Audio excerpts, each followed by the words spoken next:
Tenth class के सभी students को आज के इस वीडियो में बहुत बहुत स्वागत है। आज मैं आप लोग के लिए एनसीईआरटी बुक से क्लास 10वीं का मैथ चालू करने वाला हूं और पहला जो चैप्टर हम बताने जा रहे हैं वह है बहुपद का। और बहुपद चैप्टर बहुत ही इम्पोर्टेंट है, इसको हम धीरे धीरे देखेंगे और सारे क्वेश्चंस हम करते जाएंगे। ध्यान से देखिएगा, अभी हम फंडामेंटल ही करने वाले हैं। फंडामेंटल बताने के बाद ही हम फिर चैप्टर को शुरू करेंगे। तो आइए फंडामेंटल को सीखते हैं। बहुपद क्या है, कैसे कैसे इसको हमको करना पड़ता है। तो जैसा कि आप 9th क्लास में भी पढ़े होंगे तो उसमें जानकारी कुछ मिली होगी, तो वहीं से हम शुरू करते हैं। तो देखिए, मान लिया जाए कि अब एक समीकरण मिल गया ऐसे करके, ठीक है। तो इसको हम बहुपद कहेंगे कि नहीं कहेंगे, पहला तो ये जान लेना है। तो ये बहुपद कहलाएगा। हम एक बार बता देते हैं कि बहुपद के पहचान क्या होते हैं, कैसे पहचानेंगे। तो देखिए, कोई भी चर पद है तो चर पद का जो पावर है उसी को, घात को देख लेना है। जो क्या है, घात है, ठीक है। और ये क्या है, आधार है। क्या है, आधार है, बेस है। तो आधार जो होगा वो चर पद रहेगा। पहला फर्स्ट पॉइंट नोट करना है, क्या आधार क्या रहना चाहिए, चर पद। चर पद में ही सब कुछ देखा जाता है, बाकी को कौन क्या है सब कुछ मतलब नहीं हमको, ठीक है।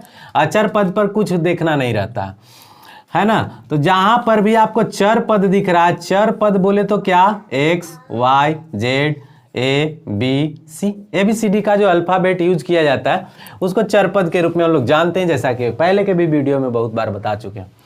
तो अब देखेंगे हम कि यहाँ पर जो देख रहे हैं, सपोज दैट यहाँ पर हम प्रेस कर देते हैं तो ये हो गया आपका आधार और ये वाला हिस्सा हो गया घात या घातांक भी बोलते हैं। तो ये घात है और ये क्या है भाई, आधार है, ठीक।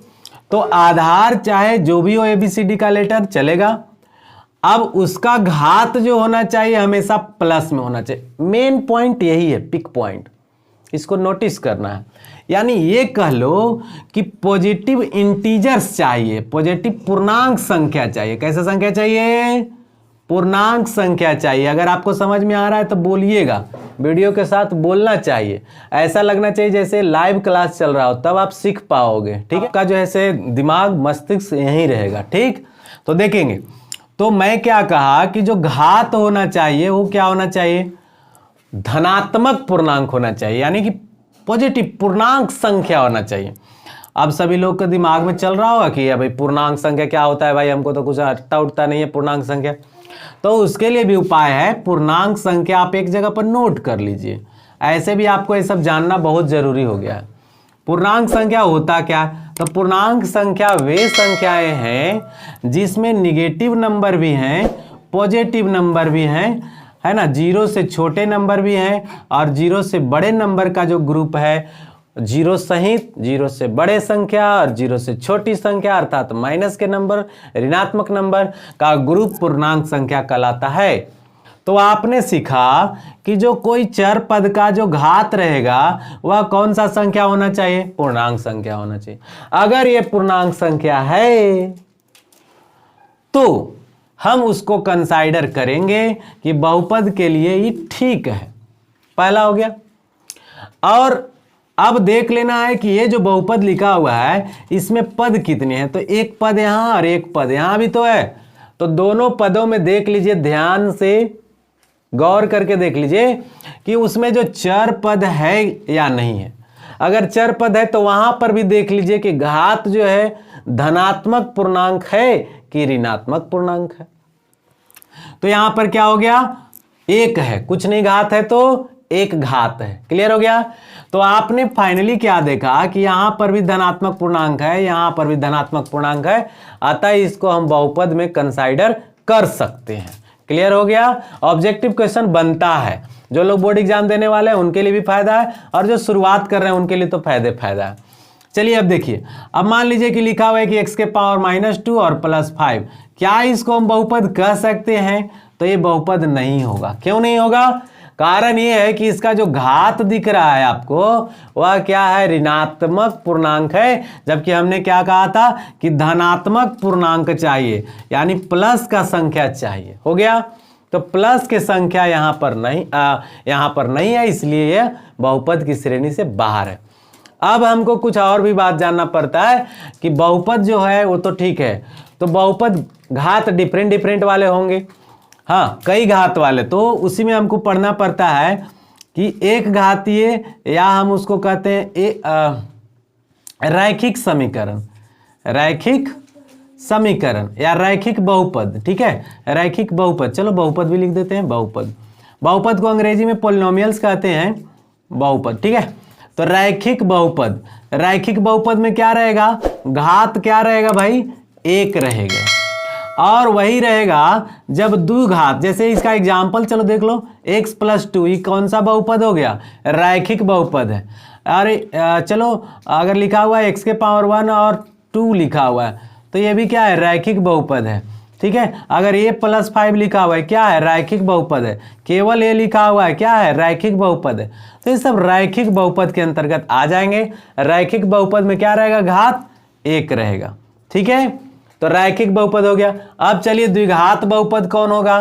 द्विघात बहुपद किसको कहते हैं, बहुपद जो होते हैं जनरली 2-3 तरह से हम लोग उसको जानते हैं। ऐसे तो होता है 4 तक भी, आपको पढ़ना भी है 4 तक, चलो 4 तक ही ले लो। और इसमें करना ही क्या है, अरे रैखिक है तो कै गो रहेगा, घात 1। अगर द्विघात बहुपद है 2। अगर त्रिघात बहुपद है तो उसमें कितने रहेंगे, 3। अगर चतुर्घात बहुपद है, बाई पोलिनोमियल्स, अच्छा बाई क्वाड्रेटर्स, तो उसमें क्या है, त्रिघात चतुर्घात। चतुर्घात वाले में क्या रहेगा, 4 गो घात रहेगा, यानी अधिकतम घात बहुपद का क्या रहेगा, 4 रहेगा। जैसे एक और एग्जांपल देखिए, जैसे x⁻2 लिखा हुआ है और फिर 5x⁻4 लिखा हुआ है और प्लस 3x का क्यूब लिखा हुआ है, तो इसको आप कौन सा बहुपद के अंतर्गत लिखेंगे, तो यह हो गया चतुर्घात वाला। कितना घात वाला हो गया, चतुर्घात। बहुपद का अधिकतम घात ही बहुपद को कंसाइडर करेगा कि वह किस बहुपद में जाएगा। एक घातीय है अर्थात रैखिक है, द्विघात वाला मिल रहा है मतलब अधिकतम घात 2 है तो द्विघात बहुपद कहलाया, और अधिकतम घात 3 है तो वह त्रिघात बहुपद कहलाया। जैसे ऐसे लिखा हुआ, तो ये कौन सा बहुपद कहलाया, त्रिघात बहुपद कहलाया। अगर x² + 5 लिखा हुआ है क्या कहलाया, द्विघात बहुपद कहलाया। अगर ऐसे करके लिखा हुआ है, ऐसे करके लिखा हुआ है तो ये कौन सा बहुपद कहलाया, चतुर्घात बहुपद कहलाया। तो बहुपद का घात यही है। अच्छा, कभी कभी ऑप्शन में दे देता है एक बहुपद लिख करके कि बहुपद का घात लिखिए ना, तो मान लीजिए कि लिखा हुआ है x⁻10 + 3x⁴ + x, ऐसे खाली लिखा हुआ है, तो इसमें हम क्या कहेंगे, बहुपद का घात क्या है, तो बहुपद में, दिए गए बहुपद में जो सबसे अधिकतम घात रहेगा वही बहुपद का घात कहलाएगा। तो ऐसे में खाली ऑब्जेक्टिव आपको आता है कि बहुपद का घात अधिकतम कितना है, तो 10 है। शून्यक कितने होंगे, 10, ये भी जान लीजिए, जितने घात उतने शून्यक। शून्यक बाद में बताएंगे, आगे चैप्टर जाएगा तो आपको समझ में आने लग जाएगा। तो रैखिक बहुपद हो गया, द्विघात बहुपद हो गया, त्रिघात बहुपद हो गया, चतुर्घात बहुपद हो गया, ये सारी चीजें से आपको अवगत करा दिए हम। अब हम नेक्स्ट जाते हैं आगे।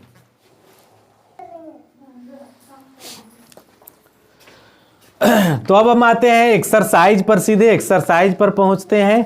और आप लोग कोऑर्डिनेट पढ़े होंगे 9th क्लास में, अगर नहीं भी पढ़े हैं तो हम उसका ब्रीफ इंट्रोडक्शन आपको दे करके ही जाएंगे, ऐसा नहीं है कि छोड़ देंगे। तो देखते हैं क्या होता है।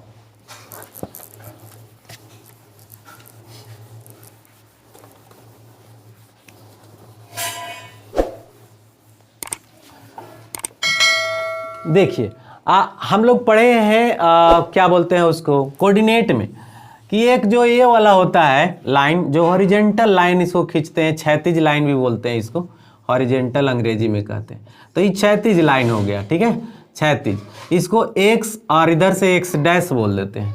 और एक लाइन ऐसे खींचते हैं, ये वर्टिकल लाइन हो गया या ऊर्ध्वाधर लाइन भी बोलते हैं, ऊर्ध्वाधर लाइन। तो ऊर्ध्वाधर जो लाइन होगा वो खड़ा रहेगा, परपेंडिकुलर टाइप का दिखेगा, और यहाँ पर y कहते हैं और ये y' कहलाता है। इतना ही, खाली एकदम सिंपल भाषा में समझिए। आपको पहला चैप्टर ग्राफ के हिसाब से ही दिया हुआ है, इसलिए हमको ये बताना पड़ रहा है।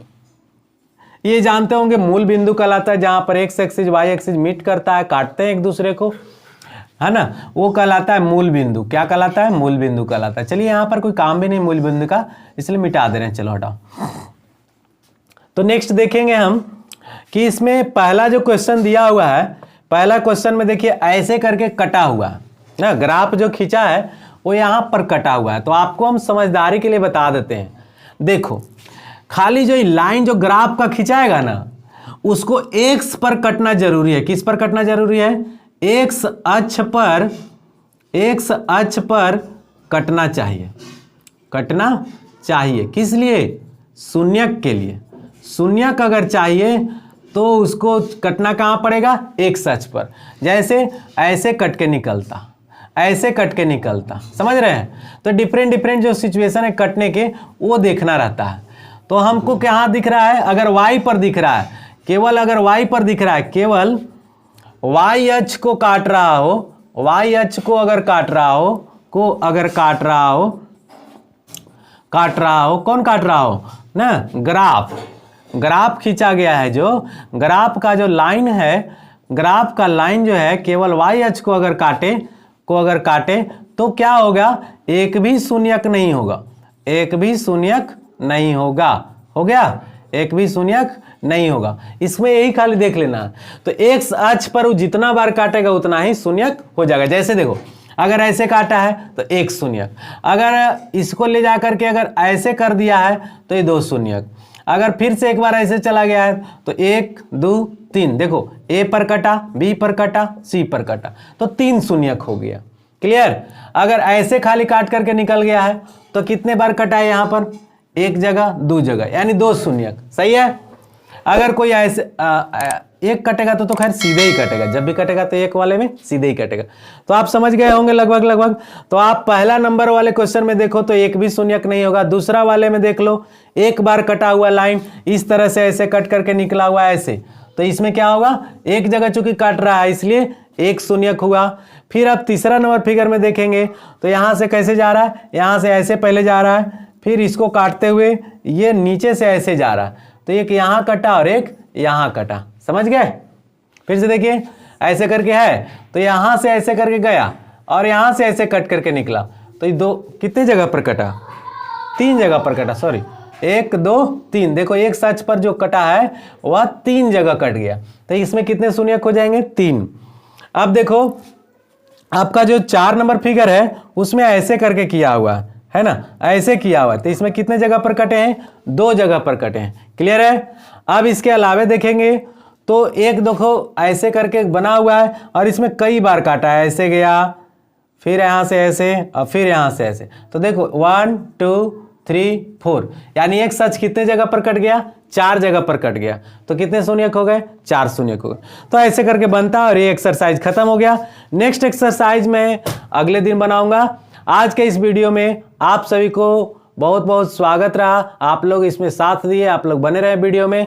जो कुछ भी कंटेंट नहीं समझ में आ रहा है, एक एक क्वेश्चन हम बताएंगे। जो भी आपको नहीं आता है कमेंट बॉक्स में डालिए, question number NCERT exercise number डालते हुए लिखिए कौन सा क्वेश्चन आपको फिर से बताना पड़ेगा।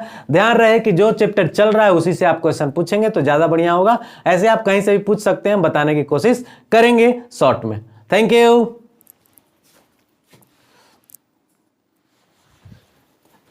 एक और इम्पॉर्टेंट बात जो है से आप सभी से शेयर करना चाहता हूं कि आप सभी लोग अगर आप सैटरडे और संडे को जिस दिन भी आप चाहते हैं, आप लोग कमेंट करके बताइएगा। अगर ऑनलाइन पढ़ना चाहते हैं डायरेक्टली जूम ऐप के द्वारा, है ना, एक जूम ऐप होता है, जूम ऐप ऑनलाइन क्लास चलाता है। तो जूम ऐप आपके एंड्रॉयड मोबाइल में इंस्टॉल हो सकता है, प्ले स्टोर में जा करके आप स्टोर कर सकते हैं। आप वहां से आप ऑनलाइन क्लास ज्वाइन कर सकते हैं। तो मैं कोशिश कर रहा हूं कि सैटरडे को या संडे को कोई एक दिन डिसाइड करेंगे, अभी ज़्यादा दिन तो नहीं, एक दिन आपके इच्छा के हिसाब से आपको हम प्रॉब्लम सॉल्यूशन करेंगे हर वीक के। संडे को या सैटरडे को इधर आप ही डिसाइड करोगे और चांसेज होगा कि 8 बजे रात को ही हो, 8 से 9 बजे वाले टाइम में, 8 PM से 9 PM के टाइम में लगभग यही टाइम रखिएगा। ठीक है? तो ये कमेंट करके आपको बताना पड़ेगा कि आप किस टाइम में चॉइस कर रहे हैं, कब आपको देखने का मन है, कब आप पढ़ना चाहते हो। और एक टेलीग्राम का मेरा नंबर है, टेलीग्राम का नंबर से आप ज्वाइन हो सकते हो। मेरा नंबर है 8709039014। इस नंबर को आप जा करके आप ज्वाइन कर सकते हो, टेलीग्राम में जा करके मेरा ज्वाइन हो जाइए। और वहाँ से आपको जो है से सारा नोटिफिकेशन मिलता रहेगा कि आपको क्या होने वाला है। या व्हाट्सएप नंबर से भी आप कर सकते हैं या कॉल करके भी पूछ सकते हैं, जैसा भी आपकी इच्छा है।